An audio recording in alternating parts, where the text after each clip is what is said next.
Birmingham. It's amazing, the crowd that we've got here. I'm going to do a bit of a reflection on a kind of journey I've been on for the last few years and reflect on actually some of the kind of conversations and thoughts I've been having over this year. And in a way, I want to start with this idea of the small world. Actually, I've increasingly felt more and more helpless in the nature of the crises and the challenges we face. And having been involved in really amazing stuff like Impact Hub and the Hub sort of impact investment funds and opendesk and wikihouse, but I've actually increasingly felt more and more helpless. And I wanted to, and this year's been a bit of a kind of conversation for me in that sense. And in a sense, it's the crisis like the banking crisis, the climate change, structural inequality, these big issues that increasingly I've just felt a lot of the things I was doing was actually just throwing pennies at a huge mountain and actually wasn't being able to make any difference. And it started to occur to me that maybe there was something else going on and maybe we needed a different approach. And I want to share some ideas about a different approach maybe. And this is an idea, it's a thought, it's not certainty, and I want to share it on that basis. I'm going to share it on the basis of 3 stories, 3 critiques, and at least 3 ideas. I look back at actually where we've come from. So actually a lot of the economic and kind of organizational model that we live in was born in the Enlightenment. And how it was born was we decided that we could see the world by actually understand the world by treating everything in vitro, putting it in glass. We could understand the world by isolating science from art, understand chemistry from biology. We suddenly took the world and we could fragment everything out. And that world allowed us to perceive the world almost like it was infinite, because you would see everything through its definitiveness. And that world's been amazing. It's allowed us to do incredible things.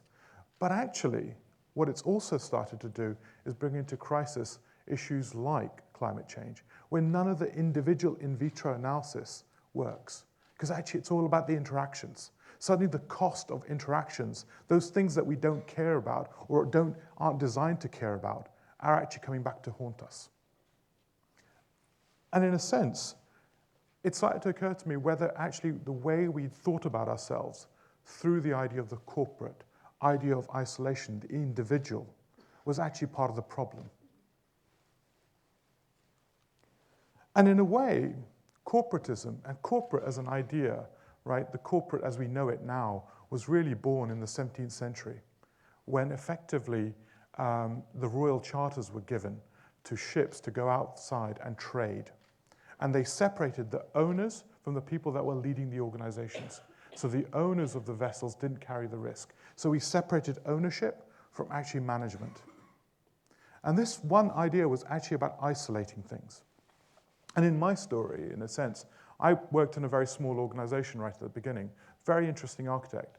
And we went from being about 7 people to 70 people over the course of 5 years. When we were 5 people, also actually about 7, what we found was that we were designing buildings with handrails, and the handrails which got very small nodules on them. Why? Because we were designing buildings for people with actually Alzheimer's and were losing memory. And the tactile memory is one of the last memories to go. So we were designing things fantastically by being designed at the edge of things. We had a huge relationship with the people at the end. When we became an organization of 70 people, our buildings had become buildings of color. They'd become graphic. Why? Because as we'd become 70 people, command and control systems of actually the lead designer and management had meant the lead designers were actually designing an overall idea and passing it down the chain. So the relationship of me to the context had become destroyed. And so the idea of scale had become a problem. So everyone talks about in social enterprise, how do you scale up the issue? And my question is whether scale is the right idea.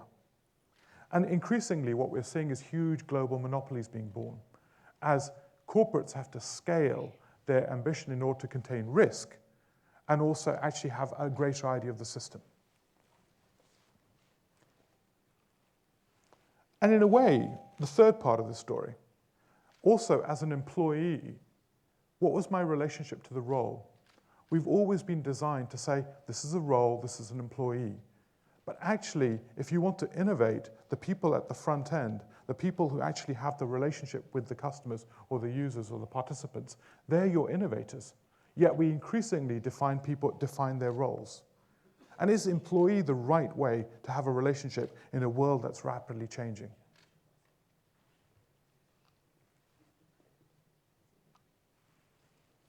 And what that struck to me was that we've been talking about these kind of big social problems. These are called wicked problems, complex problems. And actually, conversations like social innovation has been used over the last 10 years to talk about how we drive change into these problems.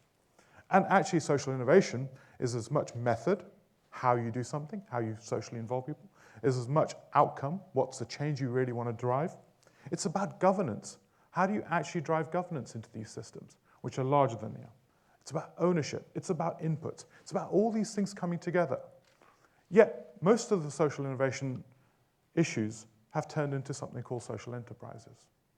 They've adopted this idea, we've adopted this idea, of actually putting it all through an idea of a corporate entity, a single body. A single body focused on a single product or a single service, or multiple products and multiple services, but are we really looking at the system? And in a way, impact funds have been set up. Impact capital, which is there, which is designed for social and environmental good, as well as economic good, but they're still funding corporates, single corporates. Yet when we know the problems are complex and multiple, actually why are they still funding single corporates as a method of change? And maybe what we should be thinking about is actually impact funds funding systems, not just single corporates. And I've been part of setting up accelerators for social change. And again, we fund startups. And you realize, actually, increasingly, one of the big realizations has been, actually, it's not just startups that can drive the change that's required. If you want to affect, if you want to improve the water system of an area, or if you want to improve the kind of sustainability of an area in terms of biological sustainability, it's not just going to be startups. Yet we focus on single bodies, single actors as methods of change. Yet we ignore the large institutions, large corporates. How do we actually talk about systems of change? How do we create a more inclusive conversation, which is beyond the idea of a social startup as the only tool of change? And in a way, the big conversation for me is, how do we go beyond the notion of a single corporate? The corporate as an ideal structure of change. Increasingly, most of the work that I do actually happens in networks which are way beyond the natural boundary of a corporate. And attribution of value, sharing are complex. How do we deal with system change? And in a way, one of the key things is you have to organize from outcomes. You have to organize people in a different way.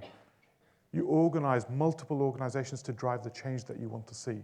And that allows many, many people to come on board and interact in ways that historically hasn't been possible. So not for activities. Why do I make that difference? Activities is effectively, okay, I'll give you a good story here.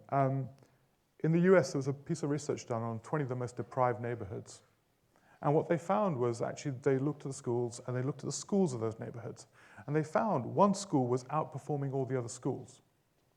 They went and did the ethnographic research. And what did they find? They found that actually the school was exactly the same. But there was a librarian who was incredibly passionate about teaching kids to read. And that school was outperforming on the basis of the work that librarian had been doing for 20 years. Now, why is that important?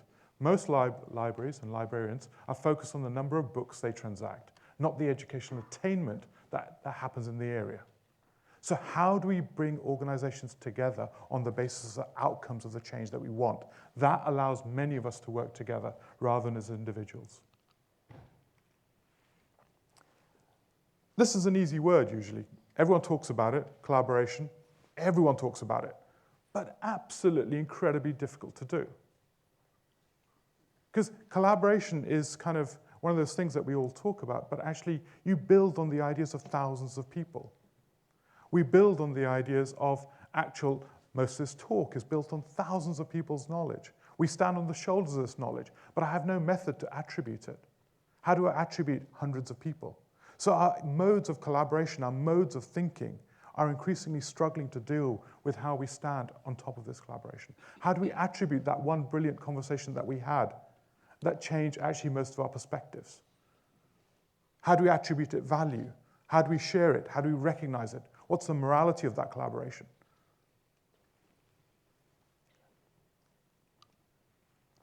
And in a way, without being able to do that, it becomes a real problem. So we were part of the wikihouse team, and the wikihouse team, which is open source housing, and there are hundreds of people contributing to that. What does authorship look like when hundreds of people contribute? And we're too often used to the single hero standing in front of you, and TED is kind of a great example of that, right? Single hero. When there is no single hero, there's an army all around the world doing it. Yet our media, the way we structure narratives, is all around single individuals. So how do we recognize this deep notion of collaboration? How do we represent it? How do we give it authenticity? And then actually, the next point for me is openness. We will talk about open data, but actually openness is more important than this. Social enterprise is often talked about actually containing auditing structures and Gini, Iris, various methods of understanding social and environmental goods. But actually, maybe the key thing is openness and transparency. And what we've discovered, and open data is just the beginning, how do we embody this transparency, both at a personal level, but also as an organizational level? This is not just about open data, but open source as a method of how we share assets, knowledge, ideas, but also as a method of management and governance. Because openness allows us to be intrinsically ethical rather than extrinsically. Why do I make that difference? Extrinsic is somebody else telling me to be ethical. Intrinsic is actually my behaviors and my relationships drive me to be ethical. And that's an important difference. And empathy. Actually, most of these conversations of collaboration are actually around how do you relate to people? How do you create an organization designed to enhance empathy as your central point of relationship? We know medical doctors, actually, if the relationship of empathy with their patients is one of the big indicators of the quality of outcomes patients receive, both in terms of quality of their healthcare and the quality of prognosis. Empathy is a huge winner, but do we design our organizations for empathy? Or do we design our organizations to look like empathy? Or, worse still, to actually be just designed around transactions? What does an organization designed around empathy look like?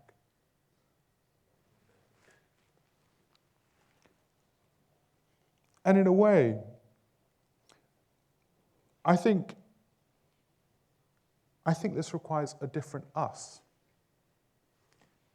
And I think the big revolution of our age is how we organize ourselves. The biggest revolution of the 21st century will not be the technologies. It will be about us and how we organize ourselves. Organize ourselves at scale, as we were being shown earlier, but organize ourselves to affect systems. And I think this is the kind of central challenge that we face.